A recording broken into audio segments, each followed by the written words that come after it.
guys, we're going to make a creamy blueberry freeze pop together today. I'm going to start with a half a lime.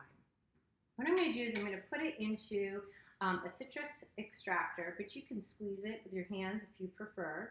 I'm going to put it into a little glass with a pour spout here that I have, but you can also use a liquid measuring cup. That works perfect as well. It will extract about a tablespoon of lime juice. And then I'm going to equally divide the lime juice into my two bowls. In my two bowls are 6 ounces of vanilla yogurt. I happen to be using a Greek yogurt that is a vanilla bean flavored. You can use whatever your favorite is. I'm going to go ahead and put those in. And then I'm going to add a tablespoon of honey to each of my bowls. One of these I'm going to go ahead and stir up. Now I'm going to stir these in a folding fashion, which means I'm going to bring the ingredients from under, over, and around. I'm going to stir until these are mixed well. Now I'm going to set that to the side, and I'm going to grab 3/4 of a cup of blueberries. I put them into my mini chopper. You can also use a blender or a food processor. I'm just going to pulsate chop these up so they're a little chunky but starting to puree.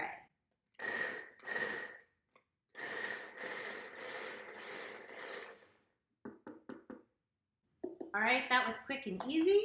I'm going to remove the blade, and I'm simply going to add these blueberries into the other yogurt. And now I'm going to fold these together.